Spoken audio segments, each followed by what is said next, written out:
विश्वास. लेखिका मंगला गोडबोले. अभिवाचक विशाखा कुलकर्णी. विश्वास. निकालपत्र हातात पडलं आणि मंदूचा चेहराही पडलाच. गणित विषयात 100 पैकी फक्त 62 मार्क दिसत होते. बाकी सर्व विषयांमध्ये 80, 95 किंवा त्याच्याही पुढचे. गणितात मात्र अवघे 62च गुण. सहसा गणितातल्या मार्कांमुळे विद्यार्थ्यांची एकूण मार्काची टक्केवारी वाढते. आपली मात्र उलट्या गतीने खालीच जातीये. काय हे असले मार्क मित्रांना काय सांगणार? आणि घरी गेल्यावर तरी हे निकालपत्र कोणत्या तोंडाने दाखवणार? मंदूला रडू येईलच असं वाटलं, पण तो रडला नाही. मुलग्यांनी रडण्याची पद्धत नव्हती त्यांच्यात. आधीच कमी मार्कवाला होतोय, त्यात रड्या बायक्या असे शिक्के नकोत बसायला. मंदू धीराने घराची वाट धरायला निघाला. मागून साहम, पशा, पद्या हाका मारत होते. मंदू थांब ना, आपण बरोबर जाऊया ना.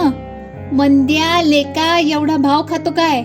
आमच्यासाठी थांबत नाही काय नाही. ओ मंदार शेठ, जरा बर्फाचा गोळा खाऊया की रिझल्ट बद्दल. माझ्याकडे पैसे आहेत. प्रद्युम्न उर्फ पद्या ओरडला. पैसे तर काय मंदूजवळही होते, पण मार्क कुठे होते पुरेसे? गणितात 100 पैकी 62 मार्क. त्याने मनातल्या मनात 62व्यांदा 62 हा आकडा उगाळला. मग घरी येईपर्यंत त्याला त्या गणिताच्या पेपरच्या दिवसाच्या आठवणी यायला लागल्या. शनिवारचा तो दिवस बेकारच लागला होता नाहीतरी. त्या दिवशी वार्षिक परीक्षा सुरू होणार होती.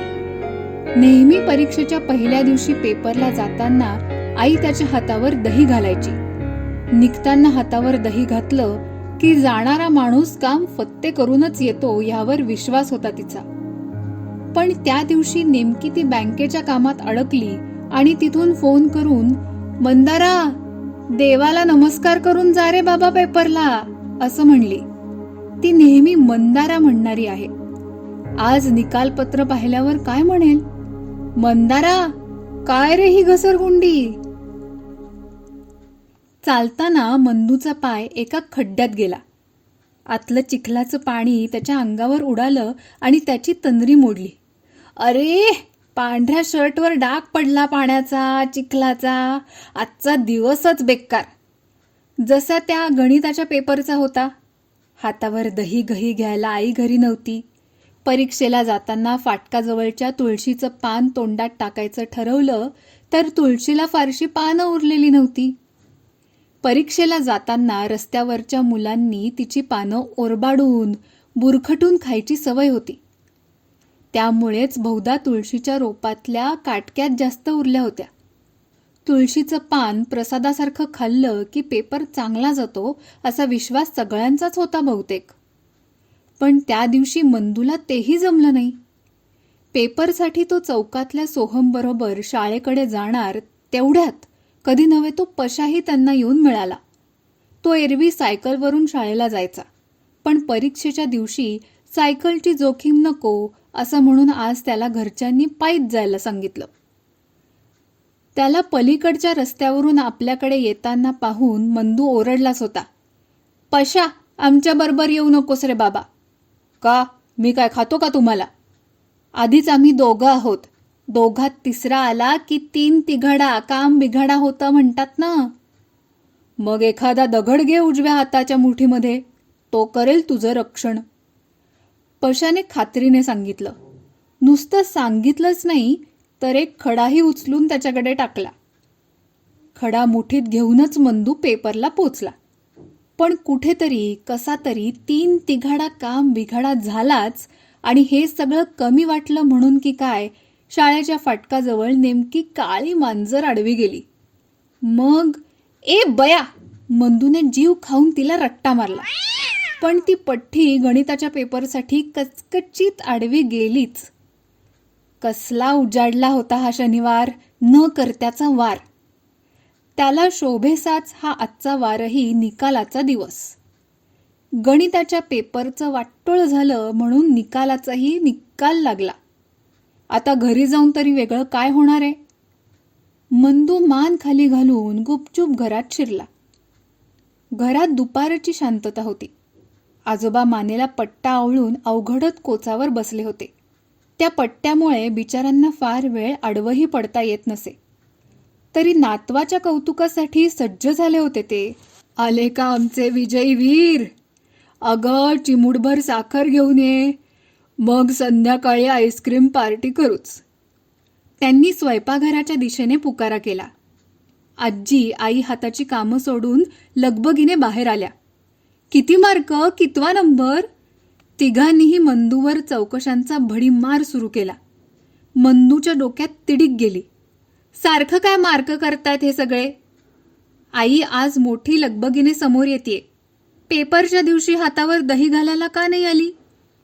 आता मला नको काही आईस्क्रीम बिस्क्रीम. सांग न रे मंदारा, आईच्या तोंडून पडलं. तशी तो एकदम खेकसला.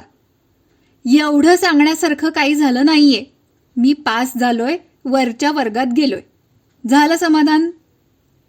त्याच्या ह्या पावित्र्याने आजी आई चपापल्या. आजोबा मात्र समजुतीच्या सुरात म्हणले, मंदार शेठ, त्रागा सोडा, विषयाचा धागा धरा. काय झालं ते नीट पहिल्यापासून बैजवार सांगा बरं. मंदूने सुरुवात केली. गणितात कमी मार्क, पेपर नेमका शनिवारीच, आईकडून हातावर दही न मिळणं, तोंडात तुळशीचं पान न पडणं, वाटेत 3 तिघाडा, वर मांजर आडवी, असे जसे काही वाईटावरच टपलेले. सांगता सांगता कोणत्याही क्षणी रडू फुटेल अशा टप्प्यावर मंदू आला. तेव्हा आजोबांना कोचावरून उठणं भाग पडलं. मानेला हाताने टेकण देत ते मंदूच्या जवळ आले आणि त्यांच्या खुर्चीच्या हातावर रेलून त्याला थोपटत थोपटत म्हणले, असं झालं औंदा आमच्या मंदार शेठचं. आरारारारा. याने मंदू आणखीनच उचकला. आजोबा, तुम्ही निदान चेष्टा तरी करू नका आमची. ज्याचं जळतं त्यालाच कळतं. कबूल आहे, पण उगाचच फार बडका उडणार असेल तर तो कसा थांबवायचा हे आम्हा मोठ्यांनाच कळतं ना. आपण एक एक मुद्दा घेऊयात. कसा?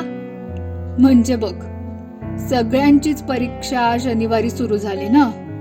हो, शनिवार न करत्याचा वार, आजी म्हणते ना असं. तुझ्या सगळ्याच मित्रांची गणितात दाणादाण उडाली का?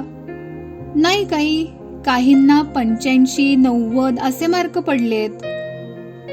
मग त्यांनी शनिवाराला न करत्याचा वार दिवस नको, तर उलट बरकतीचा दिवस म्हणायला हवं. आजोबा, मला इतरांच्या गोष्टींनी पकवू नका उगाच. राहिलं, फक्त तुझी गोष्ट घेऊ. त्या दिवशी तुला फक्त गणिताचाच पेपर होता का? छे, दुसरा मराठीचाही होताच की. त्याला चांगले 80च्या वर मार्क काढलेत की मी. काय सांगतोस? भाषा विषयात एवढे मार्क? अरे च्या, म्हणजे शनिवार हा दिवस गणिताला चेचत असला तरी भाषेला लाभतो म्हणायचा की काय? हे बोलताना आजोबांना हसू फुटलं आणि आईची आजीची नजरानजर झाली. मंदू अजूनच उसळला. धुमसतच स्वतःशीच पुटपुटला, हातावर दही नाही, तोंडात तुळशीचं पान नाही, कसं चांगलं व्हावं एखाद्याचं. पण त्याचं पुटपुट नाही आजोबांना ऐकू गेलं.